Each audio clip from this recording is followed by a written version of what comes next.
Tian sayang, aku berangkat sekarang. Kira-kira jam 10 malam nanti, aku sudah sampai di rumah. Kamu dandan yang cantik, aku kangen kamu. Suara Mas Gugun di seberang sana mengabarkan kepulangannya dengan cara dan gaya seperti biasanya. Sok manja, sok mesra, tapi aku suka. Sudah 1 minggu Mas Gugun mendapat tugas di luar kota. Dan sudah 1 minggu pula aku begitu repot dengan segala remeh-temeh urusan di rumah. Biasanya Mas Gugun membantuku, terutama mengurus 2 buah hati kami yang baru berumur 5 dan 7 tahun. Kabar kepulangan Mas Gugun tentu saja sangat membahagiakanku dan kedua jagoanku. Hore, papa pulang. Besok pasti berangkat sekolah gak kesiangan lagi, teriak mereka bersamaan. Polos ucapannya, tapi membuat aku senyum-senyum sendiri. Sudah seminggu mereka selalu terlambat sampai ke sekolah. Kakak, adik, nanti malam papa pulang. Tapi sampainya jam 10 malam. Jadi sebaiknya kalian tidur dulu. Besok ketika kalian bangun, sudah ada papa di rumah. Juga oleh-oleh untuk kalian. Tapi mah, kakak kan ingin lihat oleh-olehnya. Kakak memprotes usulanku. Adik juga mah, teriak si kecil menyusul. Tapi kan besok kalian harus sekolah. Kalau tidur terlambat, nanti kesiangan. Setelah diskusi alot dengan mereka, akhirnya mereka mengikuti saranku untuk segera tidur. Aku dan Mas Gugun memang membiasakan berdiskusi dengan anak-anak untuk memutuskan hal-hal yang melibatkan mereka secara langsung. Kami ingin mereka memiliki kesadaran akan hak dan tanggung jawab sebagai individu dan makhluk sosial, tetapi tetap santun dalam mengungkapkan pendapat dan keinginan.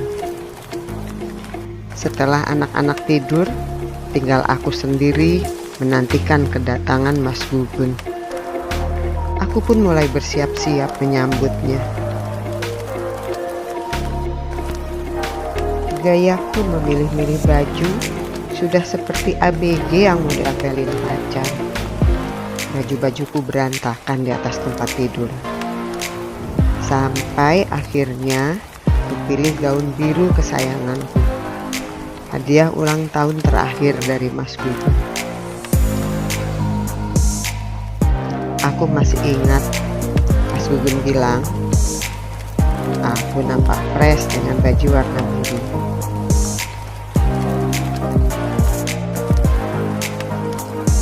Bunyi lonceng jam dinding bergema 9 kali. 1 jam lagi Mas Gugun datang.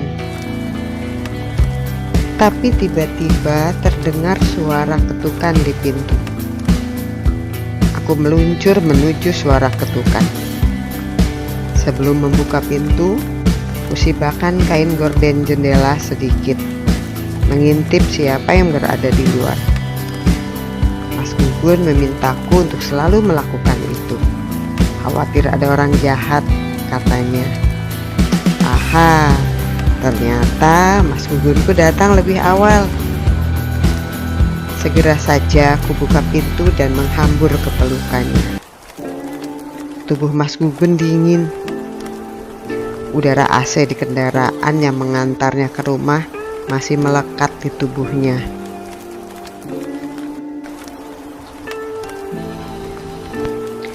Kutatap wajahnya. Dia hanya tersenyum. Wajahnya pucat. Dia begitu lelah. Kasihan Mas Gugun. Kami berjalan sambil bergandengan menuju ke dalam rumah. Kunikmati harum tubuhnya. Kali ini harumnya begitu menyengat. Mas Gugun tentu ingin malam ini menjadi sangat sempurna dengan parfum yang dipakainya. Walau terlalu menyengat, tapi aku tidak protes. Aku hargai segala upayanya. Tanpa berkata sepatah kata pun, Mas Gugun menuju kamar anak-anak.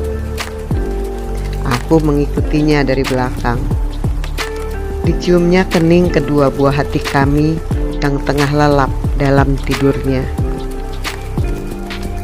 Masih tanpa kata-kata, Mas Gugun menuju ke dalam kamar kami, lalu membuka laci meja kerjanya. Kemudian menyerahkan beberapa lembar kertas kepadaku. Kertas deposito. Aku hanya terlolong-lolong melihat semua sikapnya. Mas, apa ini? Tanyaku bingung. Mas Gugun memang sangat berbeda malam ini. Simpan itu baik-baik. Itu cukup untuk membesarkan kakak dan adik. Jangan boros. Kamu harus persiapkan masa depan mereka. Jawaban Mas Gugun, caranya menyampaikan yang dingin tanpa ekspresi, semakin membuat aku bingung. Aku keluar dulu. Oleh-oleh untuk kakak dan adik tertinggal di mobil travel tadi. Ini kan sudah malam, Mas. Besok saja. Gak apa-apa. Kasihan mereka. Kalau saat bangun, oleh-oleh itu belum ada. Tapi kamu sepertinya kurang sehat, Mas. Kamu kecapean. Lihat, wajah kamu pucat sekali. Aku masih berusaha mencegah, tapi Mas Gugun hanya tersenyum. Sebelum keluar, dikecupnya keningku. Bibirnya begitu dingin di keningku. Nanti aku datang tidak sendiri. Jangan kaget dan jangan sedih. Maksudmu apa, Mas? Aku semakin bingung. Jangan-jangan Mas Gugun membawa perempuan baru ke rumah ini. Tapi mana mungkin. Aku sangat yakin terhadap cinta Mas Gugun. Kutepis semua pikiran buruk itu. Mas Gugun berlalu tanpa menjawab pertanyaanku.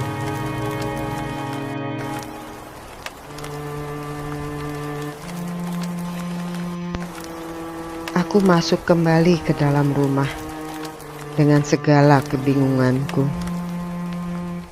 Tiba-tiba telepon genggamku berbunyi. Dian, kamu belum tidur kan? Suara abang, kakak laki-lakiku satu-satunya di seberang sana. Belum, Bang. Ada apa? Kami sudah berada di Bandung. Kira-kira 20 menit lagi sampai ke rumahmu. Oh iya bang, aku tunggu. Sepi kembali menyergapku. Gerimis rintik-rintik. Udara dingin dan suara lolongan anjing membuat aku merasakan malam ini sangat berbeda dengan malam-malam sebelumnya. Menunggu memang bukan pekerjaan yang mengenakan. Aku tak dapat menguasai kegelisahanku. Entah sudah berapa kali aku melihat ke jam yang menggantung di dinding. Sudah pukul 10.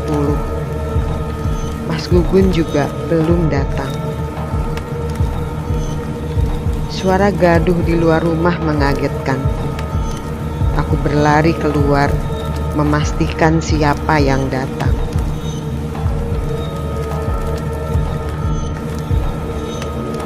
Beberapa mobil memasuki halaman rumahku. Aku mengenali mobil-mobil itu. Mobil papa, abang, papa mertuaku, dan mobil siapa itu? Mobil hitam itu. Ku coba menajamkan pandanganku. Ya, itu mobil jenazah. Siapa yang berada dalam mobil itu? Mengapa dibawa ke sini? Tiba-tiba saja, papa, mama, abang dan mertuaku sudah menghambur dalam pelukanku. Yang sabar ya Dian, ini sudah takdir. Ada apa mah? Dian gak ngerti. Aku dibuat panik dan bingung. Dian, gugun Dian, gugun. Jam 9 tadi dia kecelakaan di jalan tol. Tapi mah, gak mungkin. Mas Gugun tadi sudah pulang mah. Dian, yang sabar sayang. Mama membujukku. Mama, papa, aku gak bohong. Mas Gugun tadi ada di sini. Aku mulai berteriak-teriak, tapi mereka tidak mempercayaiku. Entah apa lagi yang mereka katakan. Aku hanya bingung dengan semua ini. Kupandangi saja peti jenazah yang diturunkan dari mobil ambulans itu, yang kemudian diletakkan di tengah rumah. Sampai akhirnya papa dan mama memapahku mendekati peti itu.